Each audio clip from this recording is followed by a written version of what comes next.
Right breaking news కింద చూశారు. అవును, నిజంగా కొన్ని కోట్ల మంది తెలంగాణ ప్రజలు ఎంతగానో ఎదురు చూస్తున్న ఆ 5 గ్యారంటీలకు సంబంధించి రేపటి నుంచి దరఖాస్తులు స్వీకరించబోతోంది కాంగ్రెస్ సర్కార్. దీనికి సంబంధించి ఏర్పాట్లు పూర్తి చేస్తుంది. ఇప్పటికే ఆ దరఖాస్తు ఫారంలు కూడా ఆయా కేంద్రాలకు చేరుకున్నాయి. అక్కడికి వెళ్ళి మీరు ఏ పథకానికి అప్లై చేద్దాం అనుకుంటున్నారు? గృహలక్ష్మ, లేకపోతే మహాలక్ష్మ, గృహజ్యోత, ఇందిరమ్మ ఇళ్ళ, రైతు భరోసా, చేయూతన, ఏ పథకానికి మీరు అప్లై చేయాలనుకుంటున్నారు ఆ పథకానికి సంబంధించి అప్లై చేయొచ్చు. అయితే ఏం తీసుకువెళ్ళాలి, ఏం పట్టుకెళ్ళిన తర్వాత వాటికి సంబంధించి ఏం జత చేయాలి, ఈ అంశాలన్నిటికి సంబంధించి మీ అందరికీ చాలా అనుమానాలు ఉన్నాయి. అయితే వీటన్నిటికన్నా అందరికీ వచ్చిన పెద్ద అనుమానం ఏంటంటే రేషన్ కార్డ్. మా దగ్గర రేషన్ కార్డు లేకపోతే ఎలా? రేషన్ కార్డు తప్పనిసరి అని ప్రభుత్వం చెబుతోంది. ఒకవేళ మా దగ్గర రేషన్ కార్డు లేకపోతే ఏం చేయాలి? ఇదే ప్రశ్నకు సమాధానం ఇచ్చారు ముఖ్యమంత్రి రేవంత్ రెడ్డి. ఒకసారి ఆయన ఏమన్నారో ఆ రియాక్షన్ చూసిన తర్వాత ఈ కంప్లీట్గా డీటెయిల్గా మాట్లాడుకునే ప్రయత్నం చేద్దాం. Byte please.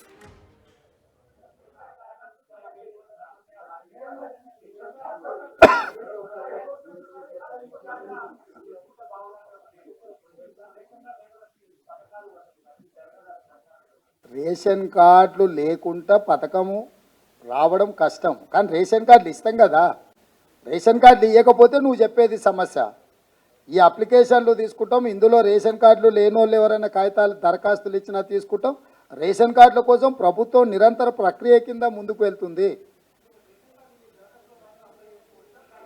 ఇప్పుడు ఈ ప్రిస్క్రైబ్డ్ అప్లికేషన్లో ఏం రాయాలనో అది ఉన్నది.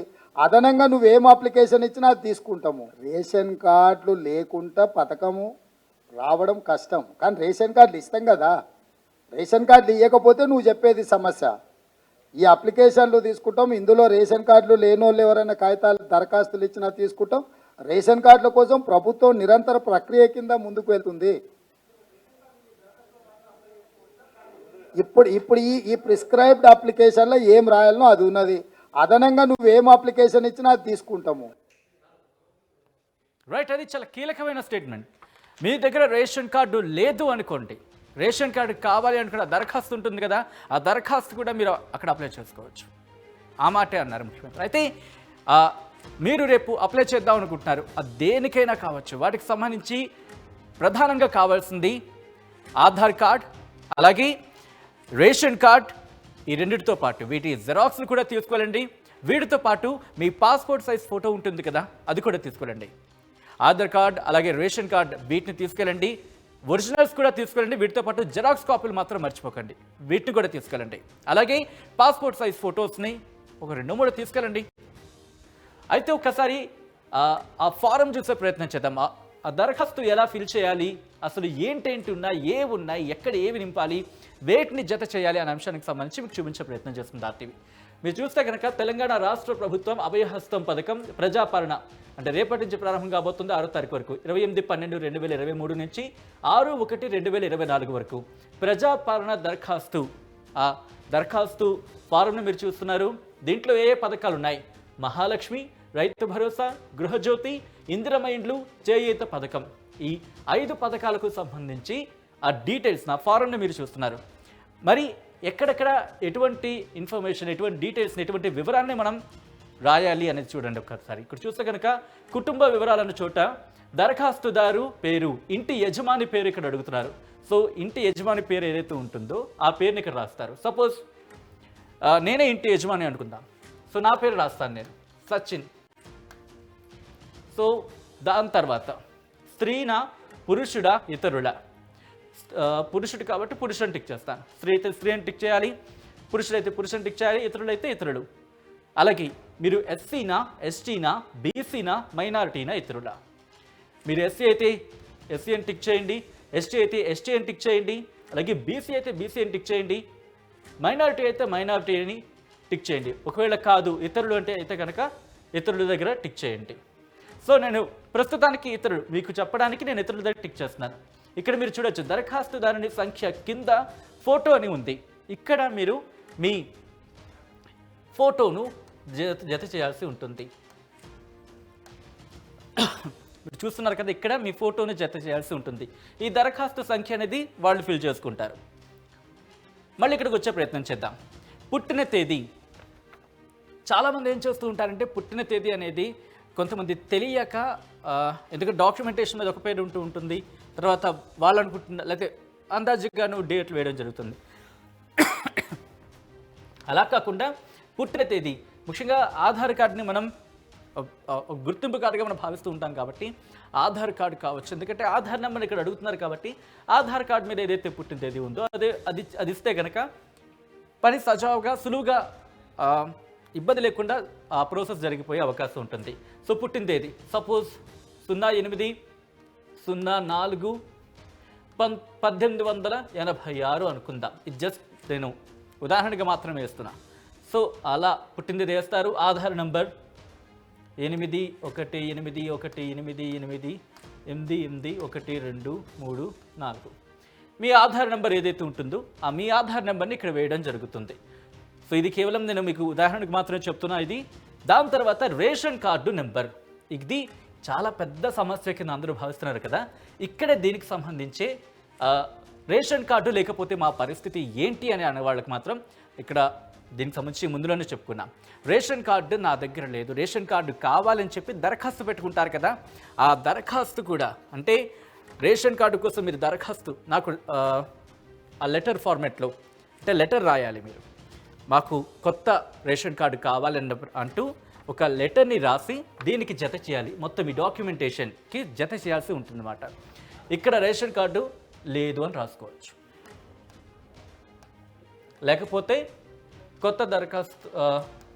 కొత్త రేషన్ కార్డు కోసం దరఖాస్తు చేసుకోవడం జరిగినది అని చెప్పి రాసుకోవచ్చు. సో ఇలా కోసం దరఖాస్తు చేసాం, ఇది చేయడం జరిగింది. అలా ఎందుకంటే రేషన్ కార్డు లేకపోతే కనుక ఒకవేళ లేని వాళ్ళ గురించి మాట్లాడుకుందాం. ఉంటే దానికి సంబంధించిన నెంబర్ మీరు రాసుకుంటారు. ఇక్కడ కాస్త ముందుకు వెళ్ళే ప్రయత్నం చేద్దాం. ఇదంతా అయిన తర్వాత మొబైల్ నెంబర్ విషయానికి వస్తే కనుక ఆధార్ కార్డు అలాగే పుట్టిన తేదీ గురించి డీటెయిల్స్ రాసుకుంటారు. ఈ గడిలో ఫిల్ చేసుకుంటారు. ఆధార్ నెంబర్కి సంబంధించి ఈ గడిలో ఫిల్ చేసుకుంటారు. Aadhaar number ration card number ఉంటే రేషన్ కార్డు నెంబర్ వేసుకుంటారు, లేకపోతే లేదు కొత్త దానికోసం దరఖాస్తు చేసుకుందాం అని చెప్పి ఇక్కడ రాస్తారు. తర్వాత మొబైల్ నెంబర్, మీ మొబైల్ నెంబర్ ఇవ్వండి. ఖచ్చితంగా యాక్టివ్గా ఉండే ఫోన్ నెంబర్, ఎందుకంటే కొంతమంది పాత నెంబరు లేకపోతే పోయి నెంబర్ కావచ్చు, లేకపోతే నా పాత నెంబర్ అని చెప్పి కొంతమంది పంచే నెంబర్స్ కూడా ఇస్తున్న పరిస్థితి కొన్ని సందర్భాల్లో చూస్తూ ఉంటారు దరఖాస్తుదారుల సందర్భంలో. కాబట్టి అటువంటి పని కాకుండా యాక్టివ్గా మీ నెంబర్ ఇచ్చుకునే ప్రయత్నం చేయండి మొబైల్ నెంబర్కి సంబంధించి. అలాగే ఇక్కడ ఆ డీటెయిల్స్ అన్నీ ఇక్కడ ఫిల్ చేసుకోవాలి. వృత్తి, ఆ వృత్తికి సంబంధించి మీరు రాయాల్సి ఉంటుంది. మీరేం పని చేస్తూ ఉంటారు, మీ వృత్తి పనికి సంబంధించి ఇక్కడ రాయాల్సి ఉంటుందా. మీరు ప్రైవేట్ ఉద్యోగ లేకపోతే గవర్నమెంట్ ఉద్యోగ లేకపోతే ఏం చేస్తూ ఉంటారు అంశానికి సంబంధించి మీ వృత్తి అనేది ఇక్కడ రాయాల్సి ఉంటుంది. దాంతోపాటు ఇది 8. 9వ దానికి సంగతి వస్తాయి. 9 దగ్గర మీరు చూడండి, కుటుంబ సభ్యుల వివరాలు. మీ కుటుంబ సభ్యుల వివరాలు రేషన్ కార్డు మీద మనకి క్లియర్గా, మీరు రేషన్ కార్డుని చూస్తున్నాం మీకు క్లియర్గా అర్థమైపోతూ ఉంటుంది. మీ ఇంట్లో ఉన్న పేర్లన్నీ ఉంటాయి, మీ కుటుంబ సభ్యుల వివరాలన్నీ కూడా దీంట్లో రాయాల్సి ఉంటుంది. మొదటిది మీ పేరు, దరఖాస్తుదారునితో సంబంధం. సపోజ్ నా పేరు ఇక్కడ ఆల్రెడీ ఉంది కాబట్టి ఇక్కడ మా నాన్నగారి పేరు రాస్తాం. సో తండ్రి పేరు రాస్తాం. సపోజ్ కృష్ణ అనుకుందాం. ఇక్కడ దరఖాస్తుదారునితో సంబంధం తండ్రి, లింగం. పురుషుడి కాబట్టి పుల్లింగం అని రాస్తాం. అలాగే స్త్రీ అయితే స్త్రీలింగం అని రాస్తాం. పురుషుడు అని రాయచ్చు. లేకపోతే పుట్టిన తేదీ, డేట్ ఆఫ్ బర్త్ రాయాల్సి ఉంటుంది ఇక్కడ. సో డేట్ ఆఫ్ బర్త్ రాయాల్సి ఉంటుంది. అలాగే ఆధార్ నెంబర్ కూడా ఇక్కడ రాయాల్సి ఉంటుంది. అలాగా మొత్తం పూర్తిగా మీ ఇంట్లో ఎవరెవరు ఉన్నారు, మీ తల్లి, తండ్రి, అలాగే మీ అన్నయ్యలు కావచ్చు, చెల్లెలు కావచ్చు. ఒకవేళ ఆ డీటెయిల్స్ అన్ని రాయాలనుకుంటే కనుక ఆ పేర్లన్నీ మీరు రాయాల్సి ఉంటుంది. ఇది మొదటి పేజీలో మీకు కనిపించేది. ఆ తర్వాత రెండో పేజీకి వెళ్ళే ప్రయత్నం చేద్దాం. రెండో పేజీకి వస్తే ఇలా ఉంటుంది పరిస్థితి. సో రెండో పేజీలో ఎటువంటి వివరాలు, ఎటువంటి అంశాలు ఉన్నాయి, వాటిని ఎలా ఫిల్ చేయాలి. ఇక్కడ మీరు చూస్తే కనుక చిరునామా అని ఉంది. ఈ చిరునామా దగ్గర మీ ఇంటి నెంబర్, వీధి నెంబర్ రాయాల్సి ఉంటుంది. మీ అడ్రస్ మాట ఇదంతా. మీరు ఏ గ్రామం లేదా మీది ఏ మున్సిపాలిటీ అనేది ఇక్కడ రాయాల్సి ఉంటుంది. అలాగే మీ వార్డు నెంబర్ ఏంటి, మీ వార్డు నెంబర్ ఉంటే వార్డు నెంబర్, అలాగే ఏ మండలం, సో ఏ మండలం దగ్గర మీ మండలం పేరు రాయాలి. అలాగే ఏ జిల్లా మీది ఆదిలాబాద్ జిల్లానా లేకపోతే ఎక్కడికి సంబంధించిన వాళ్ళు మీరు అనేది ఆ జిల్లా పేరు రాయాల్సి ఉంటుంది. దాంతోపాటు ఇక్కడి నుంచి మొదలవుతుంది. ఎందుకంటే మీరు ఏ పథకానికి అప్లై చేయాలనుకుంటున్నారు, మహాలక్ష్మి పథకానిక, లేకపోతే రైతు భరోసాక, గృహజ్యోతిక, ఇంద్రమహిళక, చేయూతక అనేది ఇక్కడ మీరు నిర్ణయించుకోవాల్సి ఉంటుంది. అభయహస్తం గ్యారంటీ పథకాలు లబ్ధి పొందడానికి వివరాలంటూ కావాల్సిన పథకాల లబ్ధి కొరకు టిక్ చేయండి. మహాలక్ష్మి పథకం కోసం మీరు అప్లై చేయాలనుకుంటున్నారు. అయితే ఇక్కడ ప్రతి నెల 2,500 రూపాయల ఆర్థిక సహాయాన్ని మీరు ఇక్కడ పొందాలనుకుంటున్నారా? ఒకవేళ అదైతే కనుక టిక్ చేయండి. అలాగే 500 రూపాయల గ్యాస్ సిలిండర్ కూడా కోరుకుంటున్నారా? ఇక్కడ కూడా టిక్ చేయండి. అయితే వీటికి సంబంధించి ఏ డాక్యుమెంట్స్ మనతో పాటు తీసుకువెళ్ళాలి, జత చేయాలి అనే అంశానికి సంబంధించి చూసే ప్రయత్నించుదాం. గ్యాస్ కనెక్షన్ నెంబర్, మీ గ్యాస్ కనెక్షన్ నెంబర్ ఉంటుంది కదా, దాన్ని ఇక్కడ మీరు రాయాల్సి ఉంటుంది. దాంతోపాటు సరఫరా చేస్తున్న కంపెనీ పేరు, ఆ కంపెనీ పేరు రాయాల్సి ఉంటుంది. ఈ వివరాలన్నీ ఎక్కడ ఉంటాయంటే కనుక మీకు గ్యాస్ పుస్తకం ఉంటుంది కదా, ఆ గ్యాస్ పుస్తకాన్ని కనుక తీసుకువెళితే మీకు తెలిస్తే మీరు రాసుకోవచ్చు, లేకపోతే పక్క వాళ్ళు ఎవరైనా మీకు సాయం చేసే అవకాశం కూడా ఉంటుంది. గ్యాస్ కనెక్షన్ నెంబర్ రాస్తారు, సరఫరా చేస్తున్న కంపెనీ పేరు రాస్తారు, సంవత్సరానికి వినియోగిస్తున్న గ్యాస్ సిలిండర్ సంఖ్య, సాధారణంగా ఎన్ని పడతాయి మీకు, ఏడాదికి ఎన్ని గ్యాస్ సిలిండర్లు వాడతారు, ఎన్ని గ్యాస్ బండ్లు వాడతారు, అది సుమారుగా వంచనా ప్రకారం కూడా మీరు వేసుకోవచ్చు ఇక్కడ. దాని తర్వాత ఇది మహాలక్ష్మి పథకానికి. ఇక రైతు భరోసా పథకానికి సంబంధించి ఎటువంటి డాక్యుమెంట్స్ తీసుకువెళ్ళాలి, ఎటువంటి పత్రాలు తీసుకువెళ్ళాలి, అలాగే ఇక్కడ ఏ స్థలాలను నింపాలి చూసే ప్రయత్నం చేద్దాం.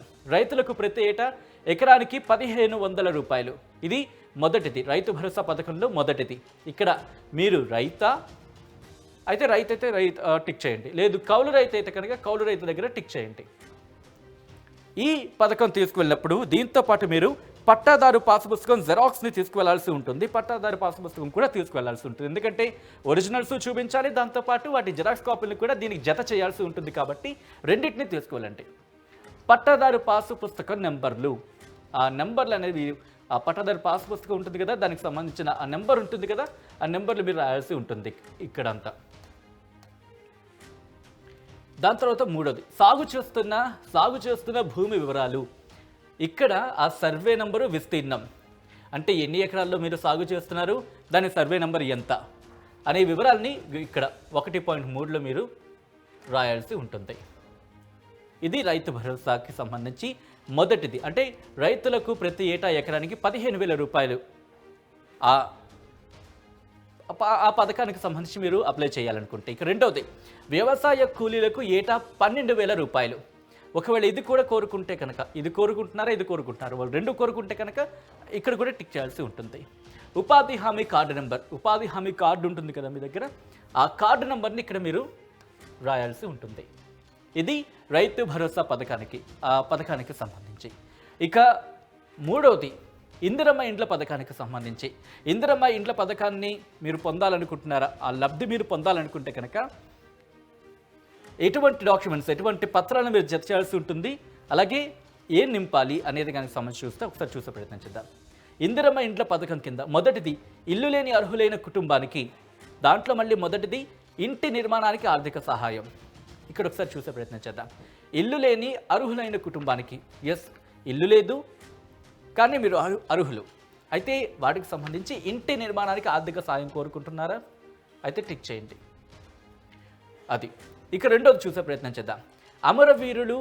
అమరవీరులు మరియు ఉద్యమకారులకు 250 చదరపు గజాల ఇంటి స్థలానికి సంబంధించి ఆ లబ్ధి పొందాలనుకుంటున్నారా, అయితే చూడండి ఇక్కడ మీరు అమరవీరుల కుటుంబం అయితే టిక్ చేయండి. అమరవీరుల పేరు రాయండి ఇక్కడ. అలాగే అమరులైన సంవత్సరం, ఒకవేళ కనుక అమరులైన సంవత్సరానికి సంబంధించి ఒకవేళ అమరులైతే కనుక ఆ ఏడాది నెంబర్ రాయాల్సి, వాళ్ళ అమరులైన సంవత్సరం, వాళ్ళు ఏ ఏడాదిలో అయితే అమరులయ్యారో ఆ ఏడాది రాయాల్సి ఉంటుంది. అలాగే ఎఫ్ఐఆర్ నెంబర్ దీనికి సంబంధించి, అంటే వాళ్ళ మీద కేసు కనుక ఉంది అంటే కనుక ఆ కేసు నెంబర్ రాయాల్సి ఉంటుంది. వాళ్ళ డెత్ సర్టిఫికేట్ నెంబర్ని కూడా మీరు ఇక్కడ రాయాల్సి ఉంటుంది. ఇది 2.1. ఇక రెండోది తెలంగాణ ఉద్యమంలో పాల్గొన్నారా? ఇదే అంశానికి సంబంధించి కాస్త నిన్న మనం చూసాం ఎటువంటి పరిస్థితులు దరఖాస్తు అంశంలో ఆ చేంజెస్ మీరు చూస్తున్నారు నిన్నటికి ఈ రోజుకి. ఒకసారి చూస్తే కనుక తెలంగాణ ఉద్యమంలో పాల్గొన్నారా అంటే అవును కాదు. తెలంగాణ ఉద్యమంలో పాల్గొంటే అవునని టిక్ పెట్టండి, లేదు పాల్గొనలేదంటే కనుక కాదు అని టిక్ పెట్టండి. అయినచో ఒకవేళ అయితే మీరు అవునని టిక్ పెట్టారనుకోండి, ఎస్, అప్పుడు ఎటువంటి పత్రాలను జత చేయాల్సి ఉంటుంది. ఒకవేళ అయితే సంబంధిత ఎఫ్ఐఆర్ నెంబర్ మరియు ఏడాది, మీ మీద కేసు ఉంటే కనుక ఆ కేసుకు సంబంధించిన ఆ నెంబర్, ఏ ఏడాదిలో కేసు పెట్టారు దానికి సంబంధించి ఆ ఏడాది పేరు మీరు రాయాల్సి ఉంటుంది. ఇక్కడ ఆ ఏడాది, అలాగే ఎఫ్ఐఆర్ నెంబర్. ఒకవేళ జైలుకి వెళ్ళినచ్చో వాటి వివరాలు, జైలుకే వెళ్ళారంటే కనుక ఆ జైలు పేరు రాయాల్సి ఉంటుంది, స్థలం రాయాల్సి ఉంటుంది, అలాగే శిక్ష సంబంధిత వివరాలు, దాంతోపాటు శిక్షాకాలం అంటే ఎన్నాళ్ళు మీకు శిక్ష పడింది, శిక్షకు సంబంధించిన వివరాలు, అంటే దేని మీద మిమ్మల్ని అంటే ఏ కేసు, అంటే ఆ కేసుకు సంబంధించిన వివరాలు, ఆ శిక్షకు సంబంధించిన వివరాలని మీరు ఇక్కడ నమోదు చేయాల్సి ఉంటుంది. ఇది ఈ 3 పథకాలకు సంబంధించి. మరో నెక్స్ట్ పేజ్కి వెళ్ళే ప్రయత్నం చేద్దాం. ఎస్, చూస్తే కనుక గృహజ్యోతి పథకం, గృహజ్యోతికి సంబంధించి మీరు చూస్తున్నారు. కుటుంబానికి ప్రతి నెల 200 యూనిట్ల ఉచిత విద్యుత్. ఈ పథకానికి సంబంధించి లబ్ధి పొందాలనుకుంటే మీ నెలసరి గృహ విద్యుత్ వినియోగం, అంటే నెలకి ఎంత విద్యుత్ మీరు ఉపయోగిస్తున్నారు, నెలకి ఎన్ని యూనిట్లు మీరు మీ ఖర్చు అవుతుంది అనేది చూసే ప్రయత్నం చేద్దాం. మీరు 0 నుంచి 100 యూనిట్లు వాడుతున్నారు అనుకోండి, అక్కడ టిక్ చేయండి. లేదు మీకు 100 నుంచి 200 యూనిట్లు కాలుతుంది అనుకుంటాం. సాధారణంగా మనకి ఎన్ని యూనిట్లు అయింది అంటూ ఉంటారు కదా ఇళ్ళలో, ఎన్ని యూనిట్ల కరెంటు మీకు అయిందంటే కనుక దానికి సంబంధించిన డీటెయిల్స్ ఇక్కడ కూడా అడగడం జరుగుతుంది. 100 నుంచి 200 యూనిట్లు అనుకోండి, ఇక్కడ టిక్ చేయండి. అలాగే 200 యూనిట్లకు పైన అనుకుంటే కనుక ఇక్కడ టిక్ చేయండి. ఇది దీంతో పాటు నెక్స్ట్ కాలం, సపోజ్ 100 నుంచి 200 యూనిట్ల వరకు అవుతుంది అనుకుందాం, అక్కడ టిక్ చేస్తాం. అలాగే గృహ వినియోగ విద్యుత్ మీటర్ కనెక్షన్ సంఖ్య, ఇక్కడ అంటే ఈ గృహజ్యోతి పథకానికి మీరు వెళ్ళినప్పుడు చాలామందికి చాలా రకాల డౌట్లు రావచ్చు. కాబట్టి ఏ పథకానికి మీరు అప్లై చేయాలనుకుంటున్నారో ఆ పథకానికి సంబంధించి డాక్యుమెంట్స్ మాత్రం మర్చిపోకండి. ఒకసారి మళ్ళీ నేను లాస్ట్లో ఏ పథకానికి ఏ డాక్యుమెంట్స్ తీసుకువెళ్ళాలనే వివరాలు కూడా మీకు వివరించే ప్రయత్నం చేస్తాను. అయితే మీరు చూస్తే కనుక ఇక్కడ గృహ వినియోగ విద్యుత్ మీటర్ కనెక్షన్ సంఖ్య, ఇక్కడ మీరు దీనికి సంబంధించి కనెక్షన్ నెంబర్ ఉంటుంది కదా, కనెక్షన్ నెంబర్ మీరు తీసుకువెళ్లాల్సి ఉంటుంది. లేకపోతే మీ కరెంటు బిల్లు ఉంటుంది కదా, కరెంటు బిల్లుని తీసుకువెళ్ళినా సరే దానికి సంబంధించిన వివరాన్ని వాళ్ళు ఎవరైనా మీకు హెల్ప్ చేయడం జరుగుతుంది. కాబట్టి ఆ కనెక్షన్ సంఖ్య, ఆ నెంబర్ మీరు రాయాల్సి ఉంటుంది. దాని తర్వాత చేయూత పథకం, చేయూత పథకం కింద నెలకు 4,000 రూపాయలు మరియు దివ్యాంగుల పింఛన్ 6,000 రూపాయలు పొందేందుకు ఈ కింది వివరాలను తెలపండి. ప్రస్తుత పింఛన్ పొందుతున్న వారు దరఖాస్తు చేయవలసిన అవసరం లేదు. ఇప్పుడు ఎవరైతే పింఛన్ పొందుతున్నారో, ఇప్పుడు ఎవరికైతే పింఛన్ లబ్ధి వస్తుందో వాళ్ళు ఏం ఫిల్ చేయాల్సిన అవసరం లేదు. కొత్తగా ఎవరైనా లబ్ధి పొందాలనుకుంటే కనుక దానికి సంబంధించి మీరు ఇది చేయూత పథకానికి అప్లై చేయాలంటూ కూడా వాళ్ళు అక్కడ నోట్ ఇవ్వడం జరిగింది. మీరు దివ్యాంగుల, ఎస్ దివ్యాంగులైతే టిక్ చేయండి. సర్టిఫికేట్ నెంబర్ని మీరు ఇక్కడ రాయాల్సి ఉంటుంది. లేదు దివ్యాంగులం కాదు, ముఖ్యంగా చేయూత పథకానికి సంబంధించి మిగిలిన వాడికి సంబంధించిన వాళ్ళం ఏంటి అనేది చూసే ప్రయత్నం చేద్దాం. వృద్ధులైతే టిక్ చేయండి. కాదు గీత కార్మికులు అయితే కనుక గీత కార్మికుల దగ్గర టిక్ చేయండి. డయాలసిస్ బాధితులు అయితే కనుక డయాలసిస్ బాధితుల దగ్గర టిక్ చేయండి. బీడీ కార్మికుల జీవన భృతి కనుక మీరు కోరుకుంటే అక్కడ టిక్ చేయండి. ఒంటరి మహిళ జీవన భృతి కనుక కోరుకుంటే మీరు అక్కడ టిక్ చేయండి. వితంతు భృతి కనుక మీరు కోరుకుంటే అక్కడ మీరు టిక్ చేయండి. ఆ పథకానికి సంబంధించి లబ్ధి పొందాలనుకుంటే అక్కడ టిక్ చేయండి. చేనేత కార్మికులకు సంబంధించి చేయూత పథకం కింద లబ్ధి పొందాలనుకుంటే ఇక్కడ టిక్ చేయండి. చేయూత కార్మికుల దగ్గర ఆ కోలం దగ్గర, అలాగే ఎయిడ్స్ వ్యాధిగ్రస్తులకు సంబంధించి ఈ విషయంలో చేయూత పథకం పొందాలనుకుంటే ఈ కోలం దగ్గర టిక్ చేయాల్సి ఉంటుంది. అలాగే పైలేరియా బాధితులు చేయూత పథకం ద్వారా లబ్ధి పొందాలనుకుంటే ఇక్కడ టిక్ చేయాల్సి ఉంటుంది. వీటితో పాటు బీడీ టికేదారు జీవన భృతి కనుక కోరుకుంటే ఇక్కడ టిక్ చేయాల్సి ఉంటుంది. కానీ ఒక విషయం గుర్తుపెట్టుకోండి, వీటికి సంబంధించి కూడా ఎప్పుడైతే వివిధ విషయాల మీద ఇక్కడ అడుగుతున్నారో మీ దగ్గర దీనికి సంబంధించి డాక్యుమెంట్ అంటే దీనికి సంబంధించిన సర్టిఫికేట్లు ఉంటే కనుక తీసుకువెళ్ళే ప్రయత్నం చేయండి. ఎందుకంటే కొన్ని సందర్భాల్లో డాక్యుమెంట్స్ అడుగుతారు, కొన్ని పత్రాలు అడిగే అవకాశం ఉంటుంది కాబట్టి ఆ డాక్యుమెంట్స్ని తీసుకువెళ్ళే ప్రయత్నం చేయండి. సో ఇది దీనికి సంబంధించి ఒకసారి ఇవన్నీ మీరు జత చేసిన తర్వాత మీరు దాదాపు 4 పేపర్లు ఉంటాయి. ఇవి లాస్ట్లో ఉన్న కోలంని మనం చూసే ప్రయత్నం చేస్తున్నాం. ఇక్కడ ఏముంటాయి, ఇక్కడ ఏం మనం ఫిల్ చేయాల్సి ఉంటుందో చూసే ప్రయత్నం చేద్దాం. వీటికి జతపరచవలసిన ప్రతులు అంటే మీరు ఏంటేంటి జత చేయాలి అనేది వీళ్ళు ఇక్కడ డీటెయిల్గా ఇస్తున్నారు. ఆధార్ కార్డ్ జిరాక్స్ కాపీని మీరు ఆధార్ కార్డు జిరాక్స్ ప్రతిని, అలాగే తెల్ల రేషన్ కార్డు జిరాక్స్ ప్రతిని, అంటే ఆధార్ కార్డ్ జిరాక్స్ మీరు తీసుకెళ్లాల్సి ఉంటుంది, అలాగే రేషన్ కార్డ్ జిరాక్స్ని కూడా మీరు తీసుకెళ్లాల్సి ఉంటుంది. దీంతోపాటు పైన సమర్పించిన వివరాలన్నీ వాస్తవమని ధృవీకరిస్తున్నానంటూ కనుక మీరు మీ సంతకం పెట్టాల్సి ఉంటుంది. ఇక్కడ మీ సంతకం ఇలా మీ సంతకం మీరు పెడతారు. దాంతోపాటు మీ పేరు ఇక్కడ రాస్తారు, మీ పేరు, అలాగే తేదీ, ఏ రోజు అంటే రేపే పెడుతున్నారు అనుకుందాం, 28 లేదు 29 పెడుతున్నారు, ఏ రోజు అయితే ఆ రోజు రాసి ఇది ఇచ్చేస్తారు. ఈ కిందదంతా కూడా రసీదు మీకు ఇవ్వడం జరుగుతుందన్నమాట. ఈ రసీదు మాత్రం తీసుకువెళ్ళే ప్రయత్నించండి, మర్చిపోవద్దు. ఇవన్నీ చూసిన తర్వాత అన్నీ సరిపోయి అనుకుంటే కనుక